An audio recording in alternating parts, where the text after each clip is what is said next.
నిర్మల్ జిల్లా సోన్ మండలం పాక్పట్ల గ్రామంలో ఏదైతే మేము తెలంగాణ రాష్ట్ర అంబేద్కర్ యువజన సంఘం తరఫున గత 2 రోజుల క్రితం ఇక్కడ మనకు పాక్పట్ల గ్రామంలో దళితుల భూములు ఒక 5 దళితుల భూములు మనం చూస్తున్నట్లయితే ఈ గట్టు పైన ఉన్నాం.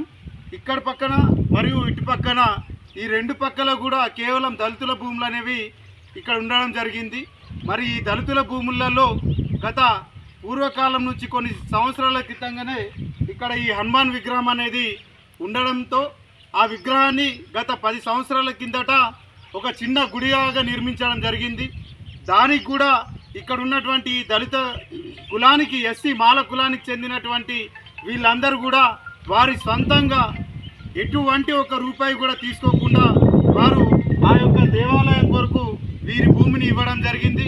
మరి ఈరోజు ఇక్కడ ఉన్నటువంటి వీడీసీ సభ్యులు, గ్రామ వీడీసీ సభ్యులు, అగ్రవర్ణాల వారు వీళ్ళని భయభ్రాంతులకు గురిచేసి వీళ్ళపైన కుల బహిష్కరణ అనేది చేసి వీళ్ళను గత కొన్ని రోజులుగా మానసికంగా హింసించి 2 రోజుల క్రితం గ్రామ వీడీసీ సభ్యులందరూ కలిసి ఇక్కడ ఉన్నటువంటి గ్రామంలో ఉన్నటువంటి కుల పెద్ద మనుషులందరినీ తీసుకొని వచ్చి వాళ్ళందరూ సుమారు 200 మంది వీళ్ళపైన వీళ్ళని బెదిరించి వీళ్ళ పొలాలలో వీళ్ళు వెళ్ళే స్థలంలో వీళ్ళ పొలాలలో ఈ 18 ఫీట్ల మట్టి రోడ్డు నిర్మించడం జరిగింది.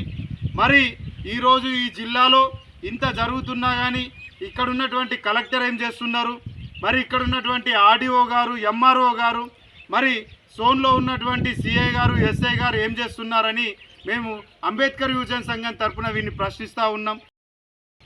ఎందుకంటే మరి ప్రభుత్వ భూమిలో దళితులు కానీ మిగతా ఎవరైనా కానీ ఏదైనా విగ్రహాన్ని ఏర్పాటు చేసుకుంటే ఒకటే రోజులో వచ్చేసి ఇక్కడున్న కలెక్టరు, ఆర్డీఓ, ఎంఆర్ఓ, ఎస్పీ గారు కూడా వచ్చేసి మరి ఆ విగ్రహాన్ని తొలగించి ఆ ప్రభుత్వ భూమికి కంచె ఏర్పాటు చేస్తున్నటువంటి ఈ అధికారులు మరి ఈరోజు ఇక్కడ ఉన్నటువంటి దళితుల భూములు, పట్టా భూములు, ఒక మాల సామాజిక వర్గానికి చెందినటువంటి దళితుల జాతి పైన ఒక వీడీసీ వర్గం వారందరూ దాడి చేసి మరి అన్యాయంగా మట్టి రోడ్డు నిర్మిస్తే 2 రోజులు అవుతున్నా కానీ ఎందుకు పట్టించుకుంటలేరు?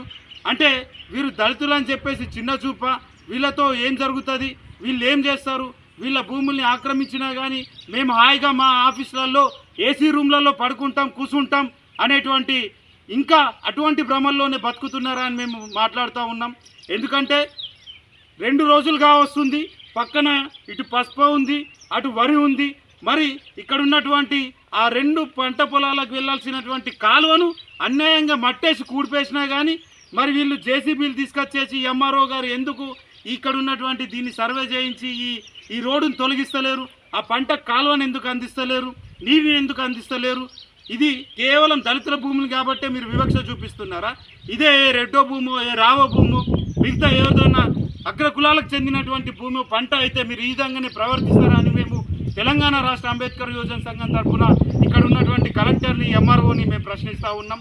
వెంటనే మీరు 24 గంటలలో చర్యలు తీసుకొని ఈ మట్టి రహదారిని తొలగించేసి ఆ పంట పొలాలకు కాలువ నీరు అందించకపోతే మేము రేపు సోన్ ఎంఆర్ఓ ఆఫీస్ని ముట్టడిస్తాం, కలెక్టర్ ఆఫీస్ని ముట్టడిస్తాం. మీరు ఏదైతే ప్రజాపాలన అని చెప్పుకుంటూ ముఖ్యమంత్రి రేవంత్ రెడ్డి గారు మీరు ప్రజాపాలన అని చెప్పుకుంటూ అధికారుల దగ్గర కలెక్టర్ అమ్మ పోయి ప్రజాపాలన అని చెప్పేసి వారందరూ కూడా సంబరాలు చేసుకోవడం కాదు. ఇక్కడ దళితులకు సంబంధించిన పట్టా భూములలో మట్టి రోడేస్తే దీన్ని మీరు 24 గంటల్లో తొలగిస్తే అది ప్రజాపాలన అవుతుంది. అప్పుడు మీరు సంబరాలు చేసుకోండి. అయ్యా అధికారులు, బీజేపీ ఎమ్మెల్యే మహేశ్వర్ రెడ్డి గారికి కూడా మేము చెప్తా ఉన్నాం, మీరు ఏదైతే కరాక్ పేరిట ఈ బీజేపీ ప్రభుత్వం కరాక్ పేరిట ఒక డెడ్ లైన్ పెట్టేసి ఎక్కడో అడవులలో ఉన్నటువంటి మా బహుజన జాతి బిడ్డలైనటువంటి నక్సలైట్ని చంపడం కాదు, మీరు డెడ్ లైన్ 24 గంటల డెడ్ లైన్ పెట్టి ఈ మట్టిని తొలగించుండ్రి. ఈ దళితులకు ఆ పంట భూములకు నీరు అందించే విధంగా చేయండి. అయితే మేము దానికి మీకు సహకరిస్తాం. అంతేగాని మీ చేత కాకపోతే చెప్పండి, మేమే బుల్డోజర్ తీసుకొస్తాం, మేమే కుప్లింగ్ తీసుకొస్తాం, మేమే మా తలో చేత మేము గడపార తీసుకొని మేము దీన్ని అంతా తవ్వేసి మా పంట పొలాలకు నీరు వచ్చే విధంగా మేము చేసుకుంటామని మీకు 24 గంటల సమయం ఇస్తున్నాం. కలెక్టర్ అమ్మ, ఎస్పీ అమ్మ, అదేవిధంగా సోన్ ఎస్ఐ గారు, అదేవిధంగా ఎంఆర్ఓ గారికి 24 గంటల సమయం ఇస్తున్నాం. తప్పకుండా ఈ మట్టి రోడ్డును తొలగిస్తారా? లేదంటే మేము జిల్లా వ్యాప్తంగా ఉన్నటువంటి మా దళితులందరినీ ఏకం చేసి రేపు ఇక్కడికే వచ్చి మేమే తల చేత పరుగు పార తీసుకొని ఈ రోడ్డునంతా తొలగించి మా పంట పొలాలకు నీరు అందించుకుంటామని మరొకసారి తెలియజేసుకుంటూ జై భీమ్, జై భీమ్.